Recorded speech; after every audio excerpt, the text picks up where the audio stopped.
What is going on, Badger fans? Let's talk about the staff as another hire was made. The defensive side is now complete. This one was kind of out of left field. Let's talk about kind of the pros and cons there and also get into last year's transfer portal. Let's talk a little bit about, let's grade it, how to do. All that and more on today's Locked On Badgers. Let's go. You are Locked On Badgers, your daily podcast on the Wisconsin Badgers. Part of the Locked On Podcast Network, your team every day. What is going on, Badger fans? Welcome to Locked On Badgers, your team every single day. I'm your host, Ryan Herrings, as always. Really do appreciate everybody tuning in. If you're listening on a podcast, awesome. If you're watching on YouTube, awesome.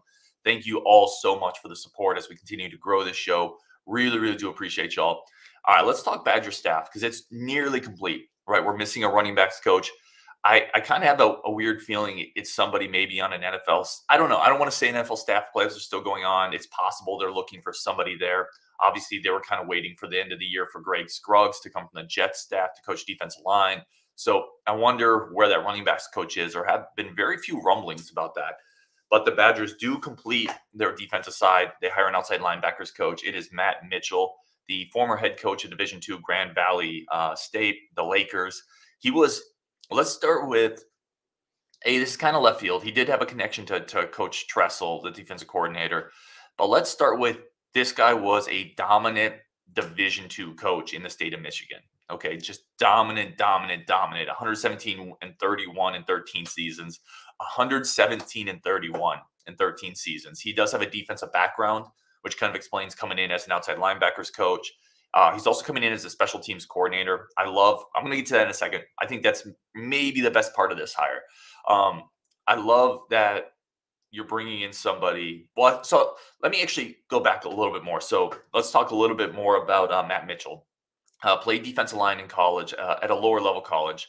Coached linebackers at Grand Valley State. He was on that staff for 19 years. So a guy who's been there for almost 2 decades. I think it's interesting that you're getting a guy that's had to really kind of claw and scratch at that level to get the talent, and you're getting him out of Michigan, right? So one of the first things you think about is kind of continuing that Michigan pipeline that Wisconsin had rolling a couple years ago. Definitely something. Now you have a guy, this guy has been there for 20 years. He's going to know those Michigan high schools really well. He's going to know high school coaches in that area really well. He's going to have connections and relationships. It's certainly possible that one of the bigger benefits of this hire is going to be opening up Michigan to more recruiting for Wisconsin. And this guy's going to be a key player in that potentially. So obviously Coach Tressel has experience in Michigan as well. So perhaps Michigan, Ohio, those are big time states for us going forward. I think that part's really interesting.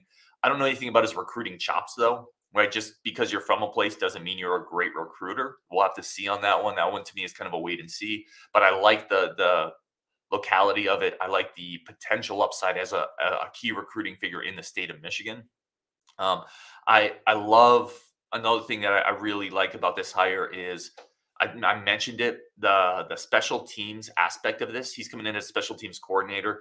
To me, special teams has let Wisconsin down for a couple years now in general. There's always been a bright spot here or there, but overall, it's felt like that unit has been below par. And now you're bringing in a head coach, a guy who's going to understand bigger picture. He's going to understand the importance of special teams. He's going to understand having to get a lot of things in order, and he's going to really be able to focus on that spot. I think you could see a big time improvement there with just a guy like this coming in and bringing that level of experience, that level of detail, and just that winning culture. Like, the guy's a winner. He's had 2 undefeated seasons. Again, 117-31. I really like that you're bringing in another coach that has a big picture experience, a big picture outlook that can really help Wisconsin in a couple different areas. He's not just going to be an outside linebackers coach.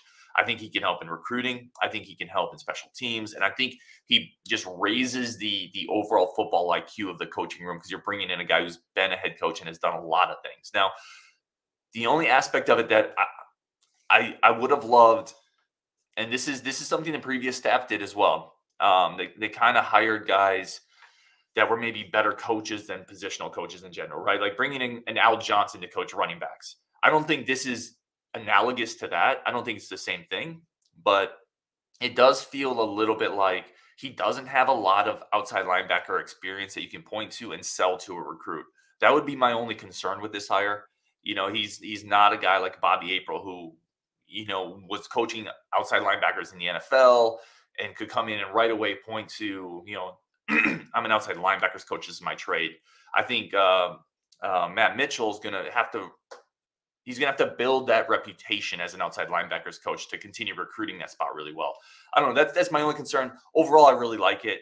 And part of that is just I have a comfort factor with what Luke Fickell has done so far, right? It's easy to buy into his vision and kind of just trust him at this point. It is going to be a little wait and see. This hire is a little out of left field, but he brings a wealth of experience. Like I said, I think there's a recruiting connection here in Michigan that could end up paying big dividends.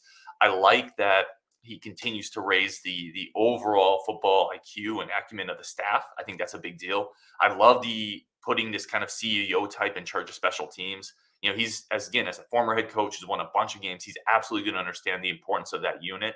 And I love that we're able to devote like someone like him to that. So all of this makes a lot of sense to me.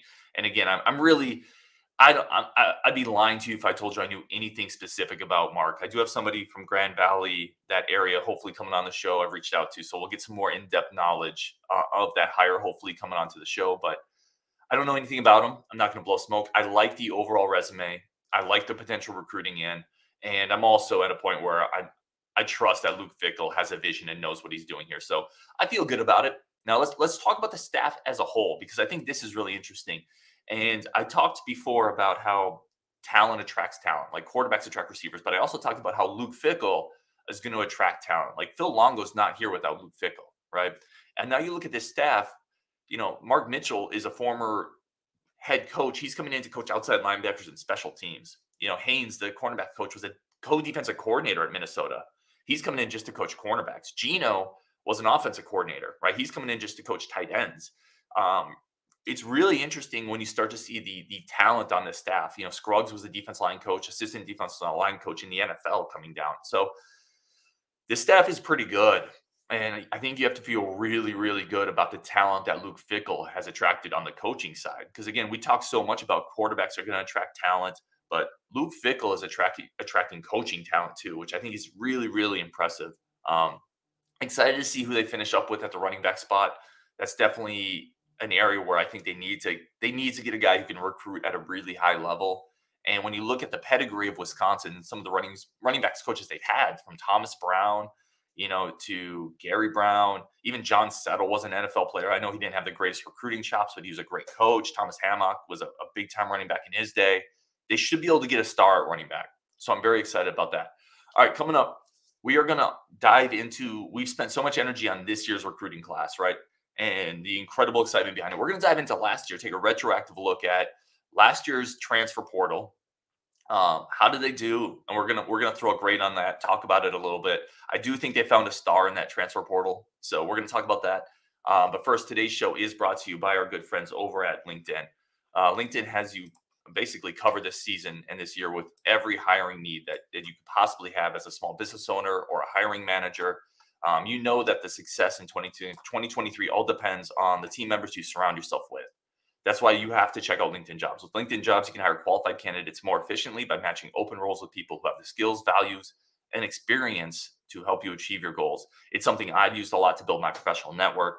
LinkedIn Jobs helps you quickly attract qualified candidates to your open jobs with targeting tools, identify the most qualified candidates on LinkedIn Jobs, and connect them to you fast and free. So they're screening out all the people who have no business applying for your job. It's going to save them time. It's going to save you time. And at the end of the day, that's maybe one of the best things any of us can get back in our lives, is a little bit more time, a little more clarity. It's why small businesses rate LinkedIn Jobs #1 in delivering quality hires versus leading competitors. And here's the important part. LinkedIn Jobs helps you find the qualified candidates you want to talk to faster. Post your job for free at linkedin.com/lockedoncollege. That's linkedin.com/lockedoncollege. Post your job for free. Terms and conditions do apply. Today's show is also brought to you by our good friends over at BetOnline. BetOnline has you covered this year with more props, odds, and lines than ever before. BetOnline is our #1 place we go to. Live in-game betting, futures betting, it's all there at BetOnline. And if you have a feel on a team, it's a lot of fun. Do it responsibly, but feel free to go out, project into the future. Who do you think is going to win the World Series next year, the NBA Finals this year? Put a few dollars on it. It's a lot of fun. BetOnline also has you covered with sports podcasts, news, live casino games. It's all there at BetOnline. Grab your mobile device, head to the website today. BetOnline, where the game starts. All right. Want to appreciate everybody again tuning into the show. Really, really do appreciate y'all. Let's take a look back. Let's wind the wheels of time backwards a little bit and talk about last year's transfer portal. We've been just so into what's been going on, what Luke Fickell's been doing. I've wanted to go back a little bit and in various shows look at what happened last year. I still want to do positional grades, reviews.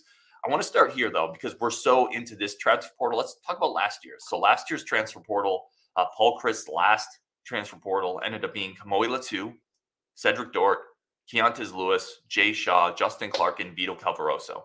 So it's a mix, right? There's some that basically give you nothing. I'm going to start with the good. Kamoi Latu is a star.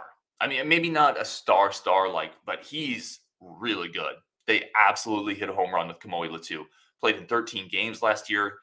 Tough as nails, 38 solo tackles, 55 total tackles, 2 picks, 5 pass defense, had 2 sacks as well. Really, really physical, imposing player. Not the best tackler. At times, there's some things there he has to clean up. We know that. But still a young player, still has eligibility going forward.